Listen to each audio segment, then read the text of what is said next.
You know how capitalism is all about freedom and that there's the marketplace of ideas where anybody can believe whatever they want, and if everybody believes it, somehow it's true, even though that would go completely against rationality?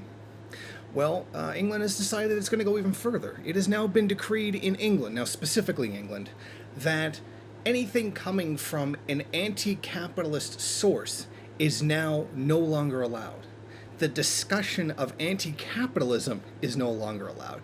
The discussion of anti capitalist or socialist history is now no longer allowed. The Department of Education guidance issued on Thursday for school leaders and teachers involved in setting the relationship, sex, and health curriculum categorized anti capitalism as an extreme political stance and equated it with opposition to freedom of speech, anti Semitism, and endorsement of illegal activity. What it actually says is schools should not, under any circumstances, use resources promoted by organizations that take extreme political stances on matters. This is the case even if the material itself is not extreme, as the use of it could imply endorsement or support of the organization.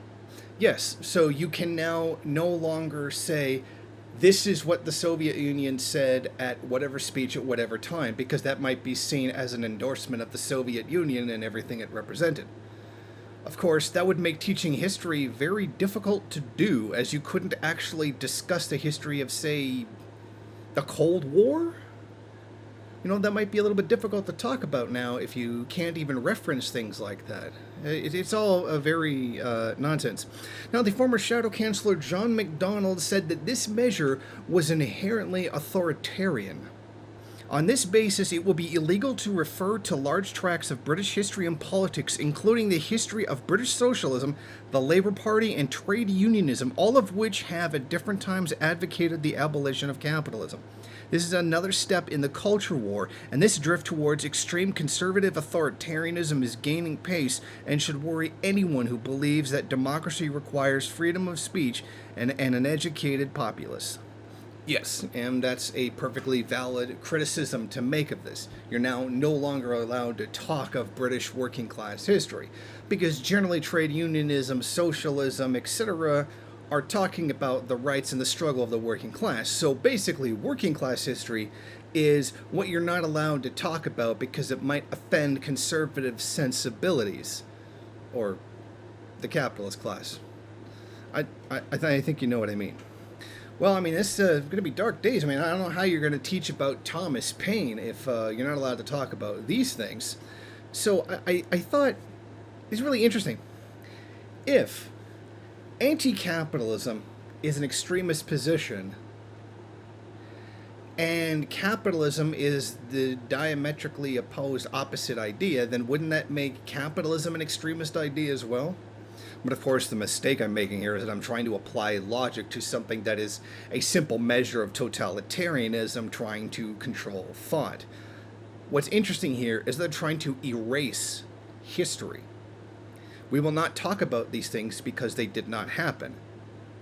It's interesting. This is almost like V for Vendetta level nonsense, and I think that's a fair comparison considering that's it. Oh, 1812 Overture? Okay, well, that's gone now because association with something that's not approved by the capitalist class. So yes, it is very interesting that this all fits together so well, and what a perfect reflection this is of the 1776 project in the United States, which attempts to completely whitewash history by erasing slavery and native genocide. Having those conservatives in power, that's really something, to just pretend history doesn't exist. But I mean, let's be honest here. They're trying to erase anything that would challenge the power of the capitalist class. I mean, this isn't even like anything that's really even anti-state. This is really anti-capitalist. And comparing it to anti-Semitism. I mean, it's not like the Nazis were, capitalism or capitalists or something.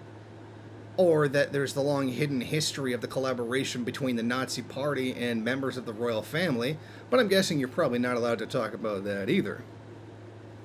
So, it's very interesting to finally, put a punctuation point on this. yeah, capitalism is freedom, where you can be free to think anything, and then if as long as enough people agree with you by the laws of the market of free market of ideas, that makes it true, like flat Earth or vaccine conspiracies or QAnon or the NWO or any other kind of nonsense. So, if you live in England, you better start buying up all the history books you can now, because this is about to head into V for Vendetta territory, where they're going to start destroying anything that would even question the basis of society, or even its own actual physically existing history thereof. Thank you for watching. If you like this program, then please head over to my Patreon page and set up a monthly donation. It's your donations that keep this program running. Also, if you would like, please rate, comment, subscribe, and share in various social media.